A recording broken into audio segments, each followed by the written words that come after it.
안녕하세요, 청취자 여러분. 생활 속 안전을 이야기하는 코너 안전 이슈 시간입니다. 저는 진행자 박은영이고요. 오늘 함께 이야기를 나눠주실 재난 안전 리더분 두 분 모셨습니다. 인사 부탁드리겠습니다. 안녕하세요. 재난 리더 정다겸입니다. 안녕하세요. 재난 리더 최윤주입니다. 반갑습니다. 네, 반갑습니다. 이제 두 분 재난 리더 2기로 함께 하시고 계셨는데요. 어떤 계기로 이 활동 시작하셨는지 궁금하거든요. 우리 다겸 리더님 어떻게 시작하시게 되셨을까요? 저는 재난에 관련해서 좀 관심이 좀 평소에 좀 많습니다. 저희 남편이 지금 현재 소방관이고요. 네. 제 아들 역시 소방관입니다. 소방가족입니다. 네. 우리 그 은주님은 또 어떠실까요? 저는 제가 안전에 둔감한 것 같아서 안전 리더 수업을 듣고 나면 좀 네. 안전에 대해 좀 더 관심이 생기지 않을까 싶어서 시작하게 되었습니다. 네. 두 분 다 어쨌든 내가 안전에 대해서 좀 더 고민해보고 싶은 자리에 또 그렇게 오신 것 같다라는 생각이 드는데요. 오늘 이제 안전 이슈 소식 어떤 거 함께 나누면 좋을까요? 제가 오늘 가져온 주제는 저희 집 주변에서 일어난 경험 때문이에요. 네. 얼마 전에 그 칠보산 오르고 있는데 갑자기 헬기 소리가 들리는 거예요. 네. 계속 헬기 소리가 그러면 이제 사실 이게 갑자기 들리면 좀 놀라셨을 것 같은데, 그냥 어디서 또 산불이 났나 조금 이렇게 생각하게 되는데, 근데 이제 하늘 올려다 봤더니 헬기가 이제 산 쪽으로 좀 빠르게 날아가고 있더라고요. 그래서 또 어디서 불났을까 하고 그냥 좀 고민만 하다가 그냥 계속 산행을 하긴 했어요. 네. 그러면 사실 이게 나중에 뭐 알게 되셨을 때는 어떤 상황이었을까요? 그날따라 제가 집에 돌아와가지고 당근마켓 앱을 열어봤는데 그 산불이 난 현장을 그 주민분이 집에서 찍으신 영상이 있더라고요. 그래서 아까 그 헬기가 갔던 데가 저기였구나 싶은데 다행히 헬기가 신속하게 빠르게 출동해서 진화됐고 그 영상 보면서 저 산불이 정말 칠보산으로 번졌으면 어떻게 됐을까 하는 생각에 좀 소름이 돋았어요. 네. 사실 이렇게 그 불이 난 현장에 대해서 이제 많은 분들이 놀랄 것 같은데 우리 다겸 리더님은 사실 그런 경험이 또 있으실 실제로 불을 본 경험? 저는 집에서 불을 봤습니다. 집에서요? 네. 집에 불이 날 뻔했어요. 정말요? 네. 예전에 그 전기밥솥 사용하기 전에 가스레인지 위에 올려놓는 압력밥솥을 사용한 적이 있거든요. 그런데 그 압력밥솥이 뜨겁잖아요. 그래서 밑에 몰라요. 냄비 받침대를 위에다가 올려놓은 적이 있었는데 얘가 뜨거운 게 냄비 받침대가 이렇게 붙어 있는 줄 모르고 숨어 있었잖아요. 밑바닥에. 걔를 올려놓은 거예요. 가스레인지. 다시 가스레인지에. 네. 근데 그게 나무였어요. 받침대가. 너무 위험하다. 그러니까 그게 제가 불을 올려놓고 이제 다른 일을 해야 되잖아요. 밥 지으면서 그 가스레인지 지켜보고 있지는 않잖아요. 그러니까 다른 일 하고 있는데 갑자기 주방에서 막 불꽃이 막 튀면서 올라온 거예요. 이미. 올라오고 이미 연기가 가득 차고. 어머, 너무 위험하네요. 네. 그래서 저희가 마침 뭐가 있었냐면은 소화기. 네, 소화기가 있었어요. 그렇죠. 소방 가족이시다 보니까 당연히 준비가 되어 있었습니다. 그래서 그걸로 일단 바로. 껐는데 이제 그 후가 문제였죠. 난리 났죠. 집안 치우는데요. 밥이 문제가 아니고 연기며 그 뿌린 막 이거 하느라고 너무 고생하셨겠네요. 몇 날 며칠 걸렸습니다. 네. 그 이후에도 또 위험한 상황을 또 보신 적 있으시다고요, 은주 리더님? 또 산에 갔는데 어떤 분이 또 담배를 피우고 계시더라고요. 그래서 맨 처음엔 선글라스 끼고 있어서 잘 확인이 안 됐는데 냄새가 확 나는데 이제 어떤 분이 딱 지나가면서 또 그분한테 여기서 산에서 담배 피우면 어떡하냐고 하면서 뭐라고 하시더라고요.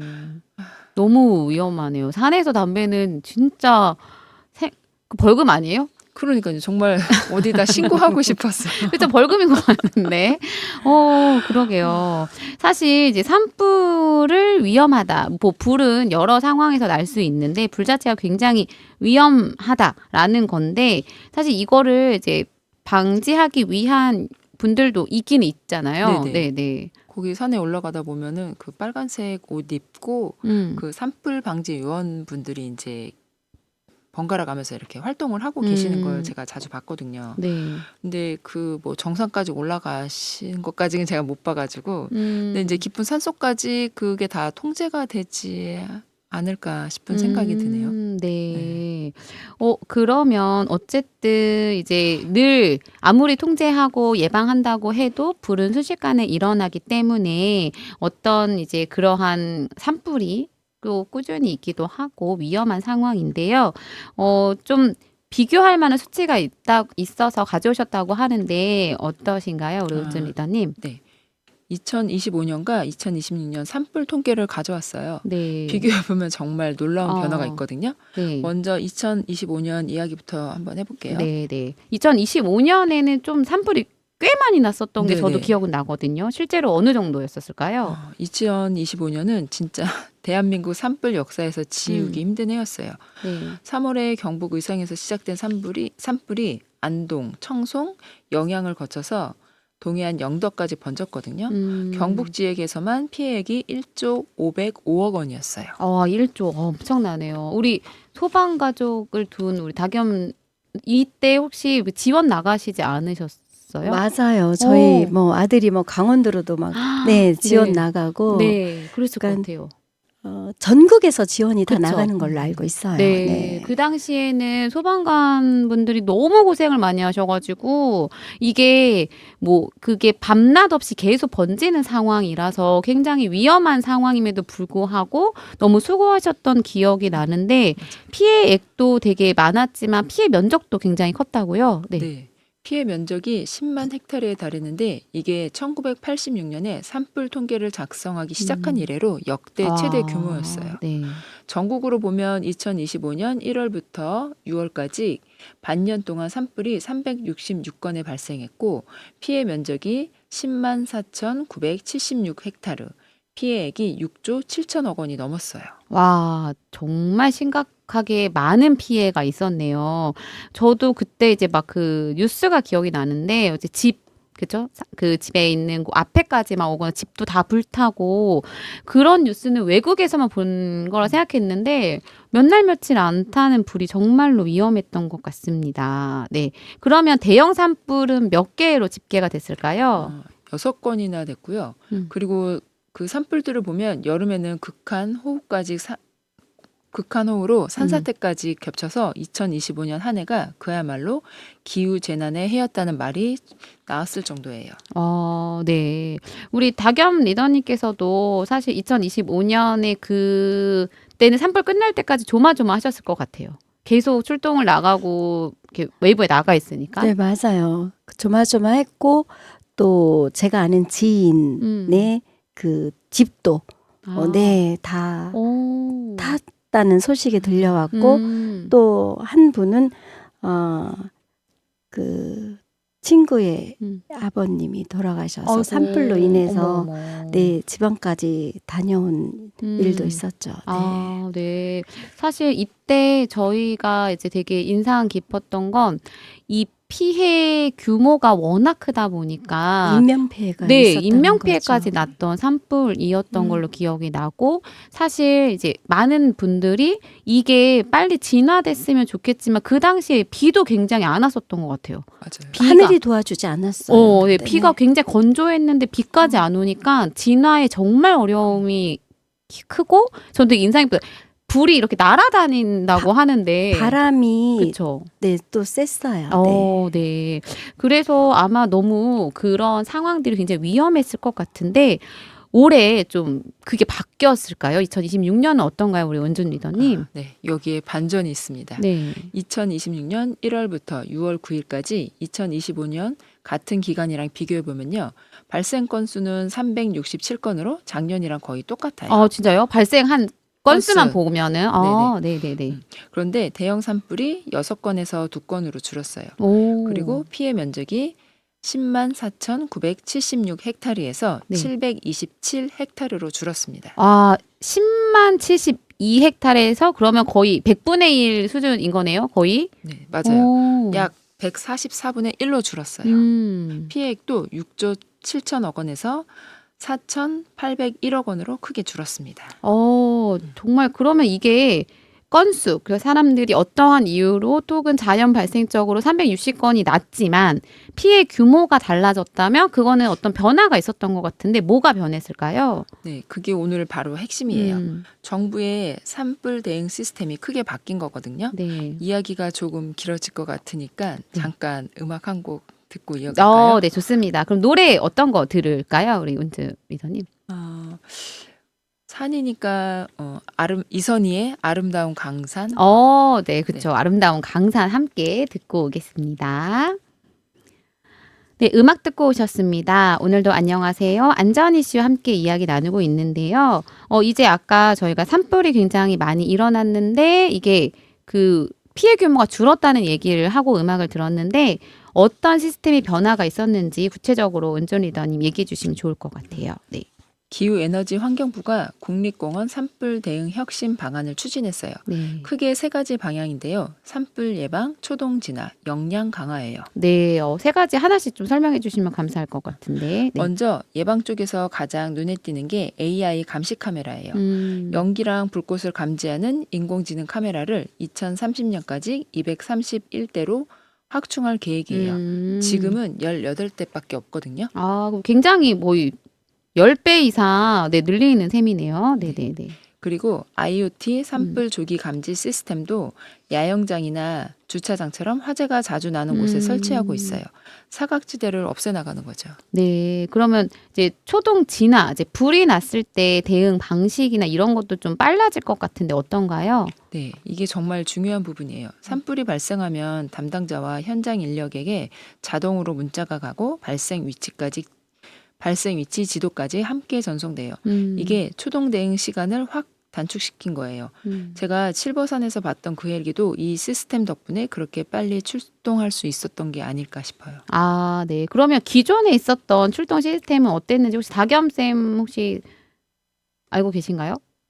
그거는 자세히 모르실까요? 네, 자세히 모르겠네요. 그래요. 이제 사실 저희가 그 어떤 불이 났을 때 전화하거나 이런 방식으로 해도 이게 빨리 초동 진화가 되기까지의 과정은 방금 얘기하신 것처럼 이게 시간 싸움일 것 같거든요. 네, 그러면 이제 아예 헬기가 바로 연결되고 이런 시스템이 된다라는 거는 또 어떤 진화 장비에도 변화가 있었을 것 같은데 어떨까요? 산불 전문 진화 차량이 생겼어요. 네. 일반 산불 차량보다 담수량이 3배이고 호수 전개 능력도 2배예요. 2030년까지 22대를 전 국립공원에 배치할 계획이고요. 헬기도 지금 1대에서 4대로 늘려서 전국 어디서든 1시간 이내에 투입하는 걸 목표로 하고 있어요. 네. 1시간 이내. 이게 지금 산불은 정말로 초기 진화가 굉장히 중요한데 굉장히 이제 어떤 안전 장치가 생기는 거네요. 네네네. 그러면 이제 이런 시스템은 사실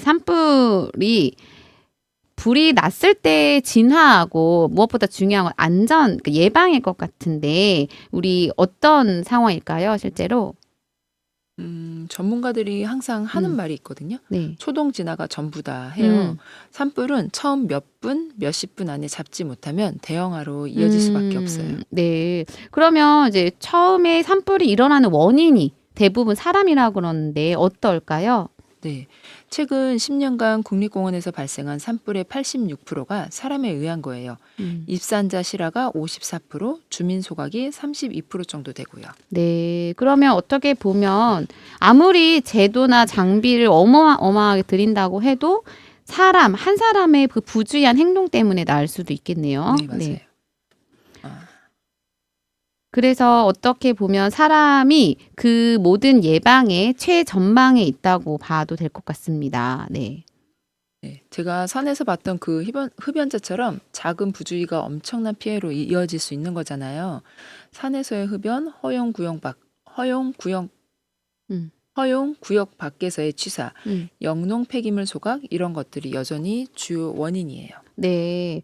어쨌든 사실 이제 집 안에서도 그럴 수도 있지만 산불은 워낙 아무것도 없는 곳에서 일어나기 때문에 이런 원인이 되는 것들을 예방하는 게 필요할 것 같습니다. 그러면 불이 났다. 그럼 어떻게 대응을 하면 될까요? 목격을 한 경우에는? 일단 즉시 신고해야 하고요. 네.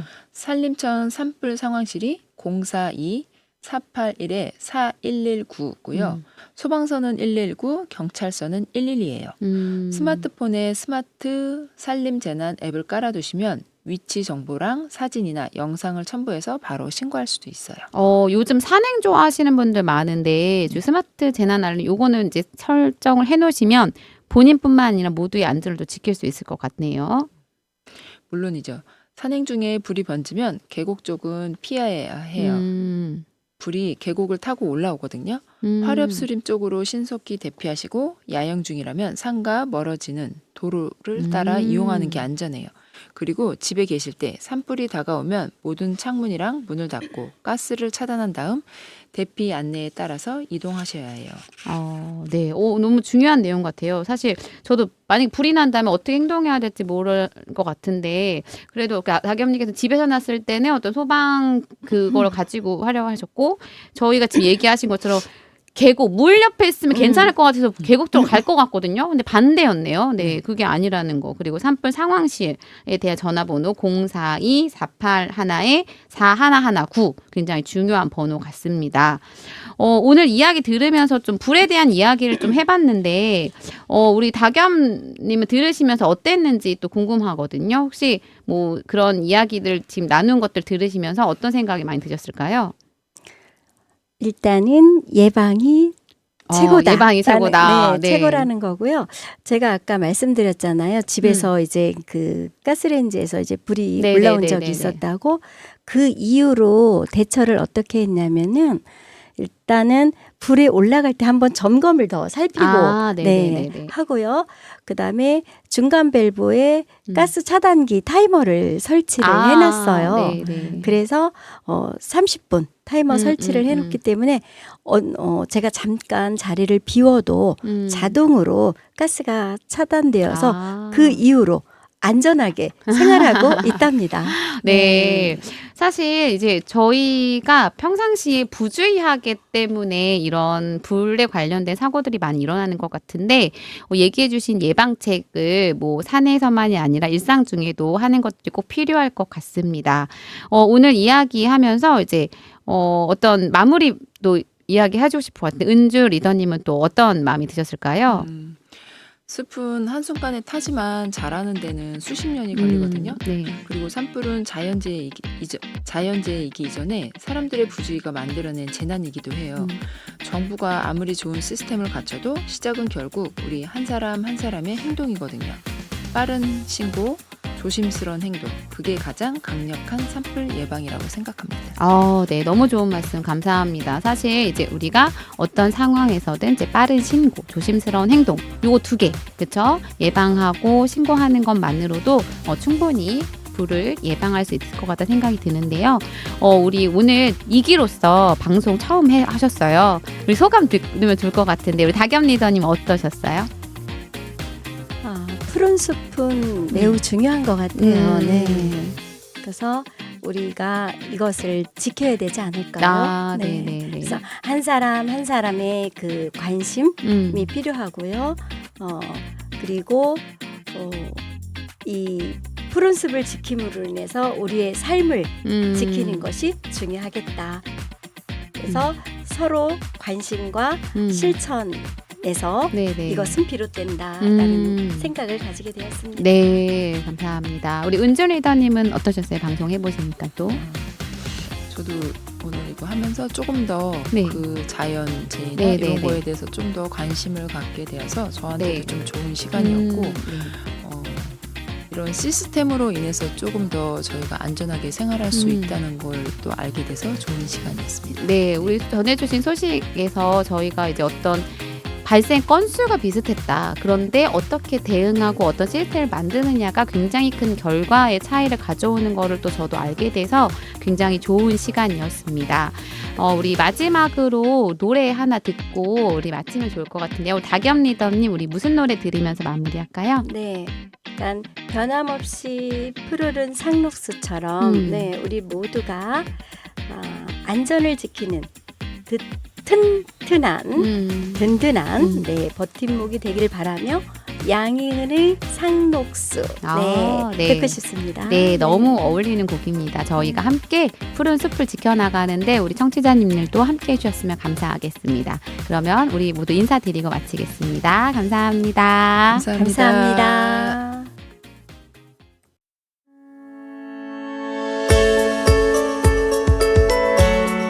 안녕하세요. 우리 동네 안전일기입니다. 오늘은 연무동 또 화서동 재난안전 리더분들을 모시고 전동 휠체어 안전에 관한 이야기 나눌 건데요. 각각 인사 부탁드리겠습니다. 안녕하세요. 네, 안녕하세요. 네. 저는 안전 리더를 활동하고 있는 권명수입니다. 네, 반갑습니다. 네, 안녕하십니까. 재난안전 리더 김세연입니다. 저는 교통안전 관련으로 관심이 많아서 활동을 하고 있습니다. 네, 두 분 이제 이렇게 재난안전 리더로서 2기에 함께 하시게 되셨는데요. 어떻게 시작하셨는지가 좀 궁금하긴 하거든요. 네, 우리 권명순 리더님부터. 네, 우리가 크게만 생각하고 있는데요. 주위에 흔히 작게나마 일어날 수 있는 사고가 볼 수 있었던 것 같아요. 그래서 안전하다 해도 언제 어디서든지 지금 일이 생길 수가 있거든요. 그래서 지나쳤던 것들이 아님 내일이 아니라고 생각했던 것들을 다시 한번 되돌아보게 됐어요. 네. 그래서 어떻게 보면 재난안전 리더가 쉬운 자리는 아니지만 이제 이런 것들에 대해서 내가 좀 더 관심을 갖고 행동해야겠다의 시작이셨던 것 같은데요. 우리 세연 리더님은 어떻게 이 활동 시작하게 되셨을까요? 최근에 이제 사회적 재난이나 이런 것들이 많이 발생하고 있는 찰나에 우리 카톡에서 재난안전 리더 모집한다 그래서요. 관심 가지고 활동하게 됐습니다. 네, 또 세연님께서는 아까 소개에서도 말씀하셨는데 어떤 교통안전에 관련된 여러 활동들도 하고 계셔서 누구보다 적극적으로 반가우셨을 것 같다는 생각이 듭니다. 네, 그렇습니다. 네. 그러면 우리 본격적으로 이야기 한번 나눠보면 좋을 것 같은데요. 우리 권명순 리더님께서 오늘 가지고 오신 소식 있었는데 어떤 이야기 소개해 주시고 싶으신가요? 네, 오늘은 제가 살고 있는 지역에 어르신들이 전동 휠체어나 아니면 의료용 스쿠터에 대해서 한번 이야기하려고 합니다. 네.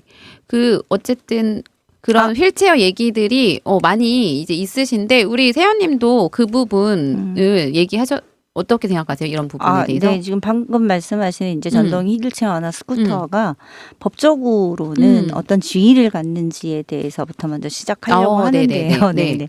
그 올바른 보관법이라든지 이용 시 주의사항이라든지 주행정 안전 수칙 그리고 보행 환경 개선까지 하나하나 좀 살펴볼 예정이고요. 직접 이용하시는 분들은 물론이고요. 주변에 어르신들이 계신 분께서도 꼭 필요한 시간이 되실 것 같습니다. 네, 지금 두 리더님께서 전해주실 이야기 또 저도 좀 관심이 많이 가는데 오늘 이 주제를 선택하게 된 계기나 어떤 게 있으셨을 것 같아요. 그래서 이제 연무동에 살다 보니까요. 전동 휠체어로 타고 이동하시는 어르신들을 자주 마주치게 돼요. 처음에는 참 편리한 세상이구나라고 생각을 했었거든요. 그런데 어느 날 어르신 한 분이 전동 휠체어에 폐지를 싣고 가시는 거를 지금 이동하시는 모습을 봤어요. 근데 어르신 몸이 안 보일 정도였어요. 폐지를 실은 그 모습이. 그래서 이제 시야가 차단된 채 천천히 움직이는 모습을 볼 때 저절로 걱정이 되더라고요. 그래서 이게 올바른 이용 방법일까? 법적으로 문제가 없을까 하는 의문이 주제로 한번 들여다보게 됐어요. 네. 그 사실 저도 좀 많이 보기도 하고 이제 주변 지금 듣고 계신 분들도 심심치 않게 보는 풍경일 것 같다라는 생각이 드는데 실제로 동네 분들의 이야기도 들어보셨을까요? 예, 그래서 이제 다른 분들의 생각은 어떤지 한번 제가 한번 여쭤봤어요. 그랬더니 네. 그분이 그러시더라고요. 차도를 이렇게 달리시는데 차가 이제 신호가 바뀌지도 않았는데 차가 안 온다고 이렇게 지나가시는 거예요. 그 모습을 봤을 때 많이 위험하다고 생각했다고 합니다. 네. 그리고 또한 인도로 가실 때에는 또 사람들의 그 걸음걸이에 이렇게 맞춰서 이렇게 가셔야 되는데 그게 아니고 그냥 옆에서 그냥 쉥 지나간대요. 그래서 보면 이렇게 가다가 보면 갑자기 이렇게 뭐 전동 휠체어가 지나가니까 깜짝 놀라신 모습을 봤다고 하십니다. 근데 그런 걸 봤을 네. 때 그분이 이제 이런 여기에 따르는 뭐 제재나 뭐 이렇게 또 규칙 같은 거 혹시 있었으면 한다고 그렇게 말씀을 해주시더라고요. 네. 사실 이제 저도 저분들이 길을 이제 다니실 때 보면 굉장히 어디로 다니실까 궁금하긴 했거든요. 또 그게 작지 않잖아요. 자전거처럼. 그래서 또 궁금한데, 실제로 어떻게 법적으로 분류가 되는지 궁금하거든요. 네. 보통 이제 법적으로는 네. 보행자와 차로 분류를 하는데 네네. 전동 보행자 관련으로는 전동 휠체어는 엄밀히 따지면 보행 보조용 의자차이기 때문에요. 보행자의 기준을 준수를 해서 이용을 해야 됩니다. 그래서 네. 이게 이제 전동식 차라 우리가 보통 이제 휠체어 같으면 바퀴가 있고 그 다음에 원동기가 있어서 자동차가 아닐까라고 착각하시는 네. 분들이 계실 텐데요. 엄밀히 따지면 아까도 말씀드렸지만 이것들은 이제 보행자에 준하는 법으로 기준을 하고 있기 때문에 네. 보행 규칙을 지켜야 되는 게 맞습니다. 그러면 보행자에 따른다라는 거는 조금 이제 들으시는 분들이 어려우실 것 같아요. 실생활에서 어떤 의미로 저희가 받아들이면 될까요? 보행자라는 기준 자체가 지금 보면 이제 걸어 다니신다라고 봤을 때, 이게 보행자와 인도하고 도로가 구분이 되고 이런 것들이 있잖아요. 그래서 사실 이런 부분을 우리가 잘 모를 것 같은데, 주행하거나 이런 것들은 어떻게 이용하시면 될까요? 그래서 이제 법적으로 보행자이기 때문에 반드시 인도 뭐 보행자 전용 도로로만 주행해야 뭐 하고 차도 주행은 엄격히 금지되고 있거든요. 그런데 현실에서는 좁은 보도 또는 불법 주정차 차량 뭐 상가 뭐 적치물 때문에 어르신들이 어쩔 수 없이 차도로 내려오는 상황이 반복되고 있어요. 이건 이용자 개인의 잘못이 아니라 보행 환경 전체의 구조적 문제이기도 해요. 그래서 개인 차원으로만으로는 해결할 수 없고 제도와 환경이 함께 바뀌어야 된다고 생각합니다. 네. 저도 이제 지금 들어보니까 사실 보행을 위한 거면 인도를 다녀야 되는데 인도는 저희가 걸을 때도 사실 불편한 상황이 많았기 때문에 그런 것들이 좀 보행을 하기에도 불편한데 보행차 이게 움직이기는 불가능하다고 생각이 드는데요. 이런 것들이 관리되는 방법도 좀 중요할 것 같거든요. 이거는 어떻게 보관하는 게 좀 안전한 방법인가요? 네, 맞습니다. 잘못된 보관이 배터리 같은 게 수명을 단축시키는 것도 있고요. 뭐 기기도 고장 날 수도 있고요. 나아가서는 주행 전 안전사고로 이어질 수 있어요. 일단 먼저 이제 배터리 관리부터 말씀드린다면요. 사용 후에는 반드시 전용 충전기로 완전 충전하는 것이 좋고요. 장기간 보관 시에는 50%에서 80% 충전 상태를 유지하는 게 건강합니다. 가충전, 가방전은 모두 배터리 수명에 악 영향을 주기 때문이죠. 네. 그러면 이거 이제 야외에 두시는 분들 많거든요. 그건 어떤가요? 야외에 두는 거는 괜찮은 걸까요? 그게 정말 안 좋고요. 네. 야외 장기 노출은 금물이에요.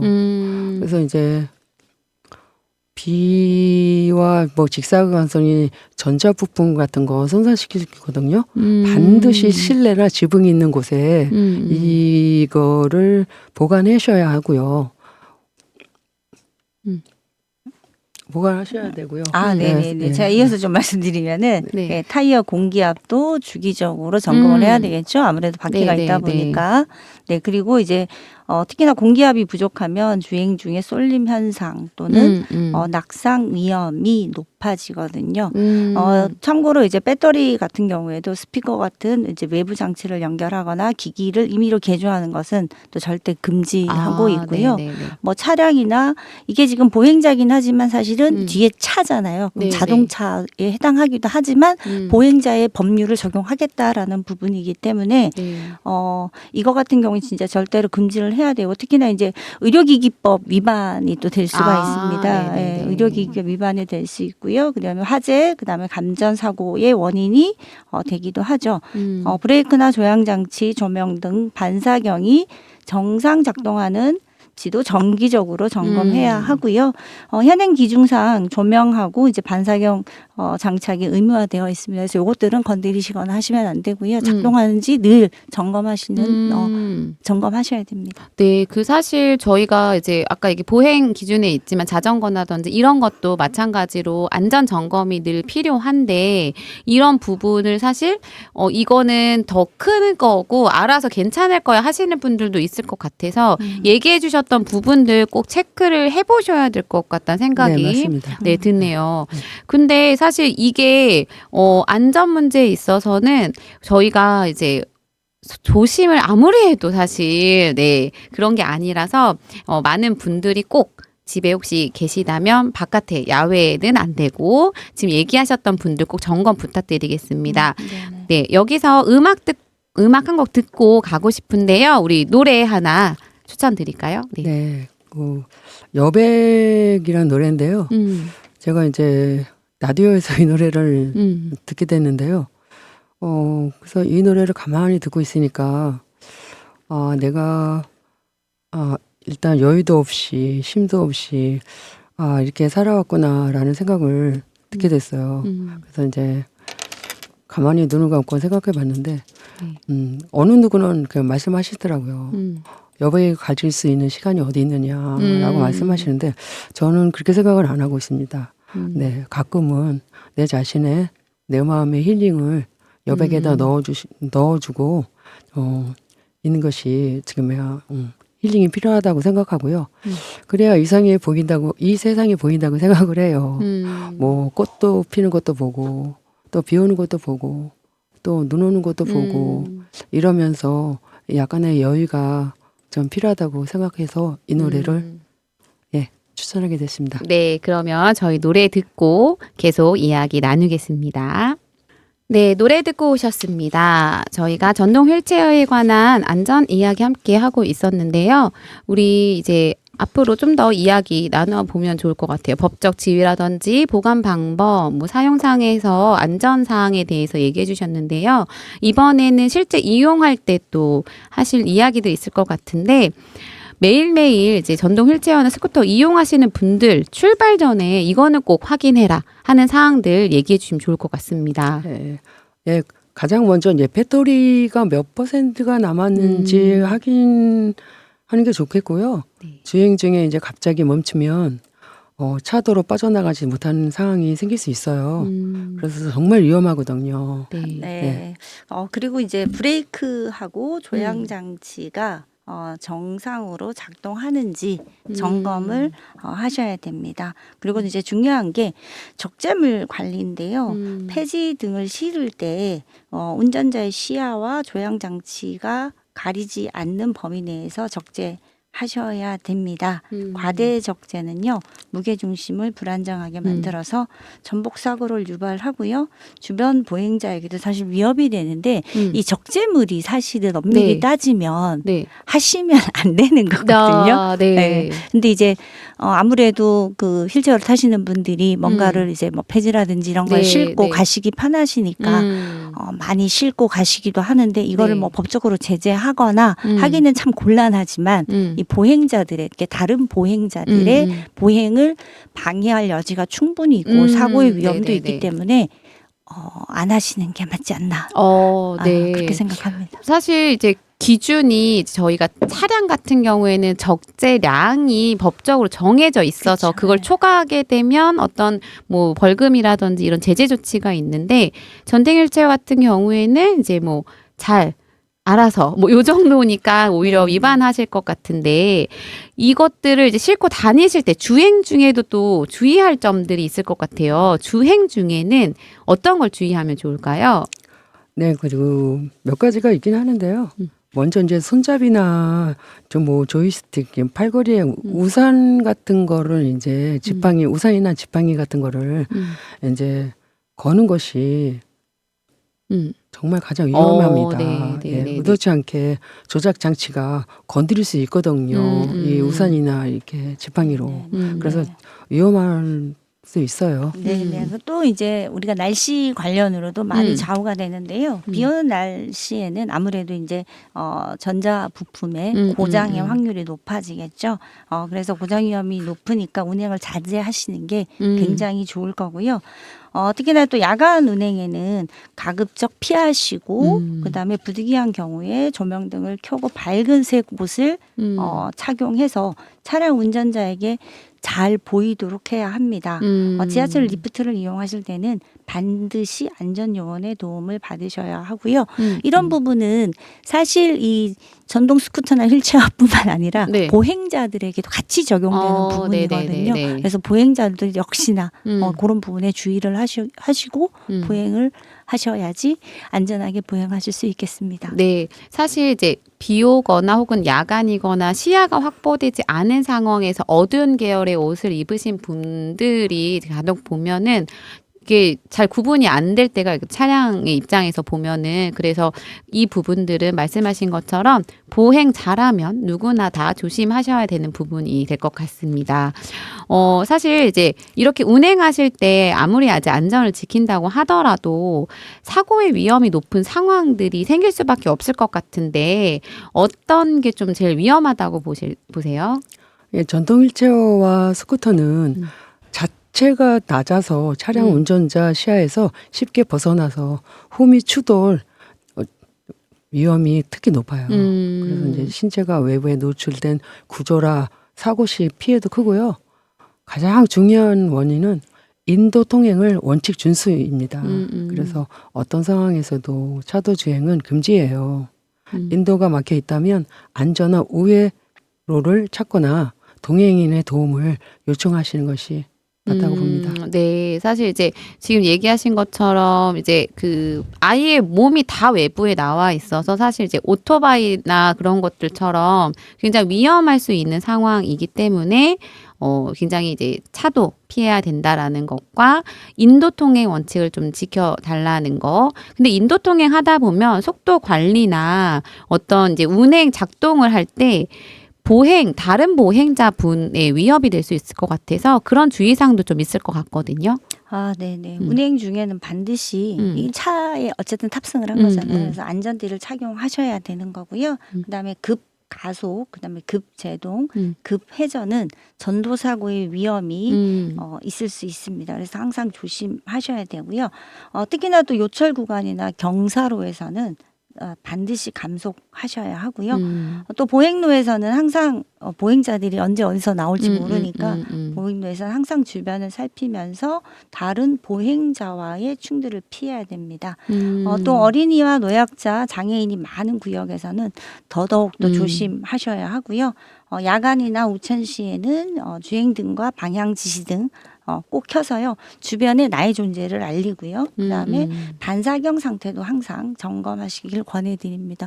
말씀드리지만 이것도 역시나 보행자들도 똑같이 적용되는 기준이기 때문에 나는 특별하다가 아니라 나는 그냥 보행자다. 차에게 쉽게 노출이 돼서 운전자도 더 조심하게 만들어야 된다는 기본적으로 개념을 갖고 계시면은 조금 더 안전할 수 있지 않을까 생각이 듭니다. 네. 사실 이제 요즘에 뭐 킥보드도 되게 많고 뭐 전기 자전거들도 굉장히 속도가 높은 게 되게 많아서 그렇죠. 사실 전동 스쿠터나 뭐 휠체어만이 아니라 많은 위험들이 저희 인도에 이제 굉장히 같이 공존해 있거든요. 사실 이거는 뭐 스쿠터 타시는 분들만 조심할 문제가 아니라 말씀하신 것처럼 모든 보행자 또 보행자로서 분류되는 여러 그 전동 장치를 포함한 여러 가지 타시는 분들의 주의가 필요할 것 같습니다. 사실 이게 뭐 개인이 다 조심하면 된다로 끝나기에는 사실 어려운 부분이 있어요. 그래서 그 보행 환경 자체의 개선도 필요할 것 같은데 어떤 부분을 개선해야 될 것 같으세요? 네, 맞습니다. 안전을 지키려면 한 몇 개 정도는 뭐 있는데요. 여기서 이제 첫 번째로 봤을 때는 이제 이용자 스스로가 안전 수칙을 지키는 것과 또 두 번째로는 이웃들이 불법 주정차나 인도위 물건 적치를 삼가는 것이고요. 또 이번에 이제 세 번째는 이제 지자체가 보도 환경을 지속적으로 개선을 하는 것. 이 세 가지가 함께 이루어질 때 우리 지역에 내가 살고 있는 이 지역에 인도가 모든 사람에게 안전한 길이 될 수 있다고 생각합니다. 네. 그 지금 얘기하신 것처럼 사실 이제 함께 지켜 나가는 것들이 되게 필요하고 불법을 굉장히 우리가 같이 조심하는 차원에서 지켜가는 것들이 필요한데 이런 것들을 통해서 안전이 지켜지는 것 같아요. 저희 방송 자체가 지금 재난 안전 리더들이 발견하는 건데 이 문제도 우리 연무동 재난 리더님께서 또 발견해 주셨고 함께 고민하고 계셨던 우리 화서동 리더님께서도 같이 얘기하고 계신데요. 이런 이야기들이 좀 많은 분들이 꼭 잘 공감하셨으면 좋겠습니다. 우리 세연 리더님은 또 어떤 장부사항 주시고 싶으실까요? 말씀드렸다시피 이게 이제 나만이 조심하면 되는 부분이 아니기 때문에 내가 조심해도 상대도 같이 조심을 해줘야 되거든요. 그래서 또 내가 보이는 게 다가 아니거든요. 상대가 좀 나를 볼 수 있게끔 본인이 안전을 확보하는 것도 무엇보다 중요하다라고 생각을 해요. 네. 지금 보행 환경도 말씀을 하셨지만 지자체도 조금 더 노력을 해서 실제로는 그 보도나 이런 것들을 더 네네. 확보할 수 있는 도로임에도 불구하고 뭐 개인의 어떤 이기심이라든지 뭐 이런 것 때문에 사실 어려운 상황이 많다라고도 이야기를 합니다. 네, 그래서 네. 그런 부분을 한 발짝 내려놓고 전체의 안전을 위해서는 어떤 태도를 취해야 되는지 그런 것도 한 번 더 고민을 해주셨으면 좋겠다 싶습니다. 네, 맞습니다. 사실 저희가 인도가 충분히 넓은데 이제 가게들이 있는 경우에는 가게 앞에 어떤 진열해 두는 것 때문에 인도의 폭이 좁아지는 경우도 있는데 단속은 쉽지 않은 것 같긴 하더라고요. 네, 그래서 어쨌든 얘기해 주셨던 오늘의 이런 보행 안전을 포함한 이 전동 휠체어 문제들을 우리가 좀 더 함께 관심을 가지는 계기가 되면 좋을 것 같습니다. 마지막으로 이제 청취자분들께 이제 한 말씀 부탁드리면 좋을 것 같은데요. 우리 권명순 리더님부터. 전동 휠체어와 이제 스쿠터는 이제 거동이 불편하신 분들이 지금 세상과 연결되는 소중한 이동 수단이거든요.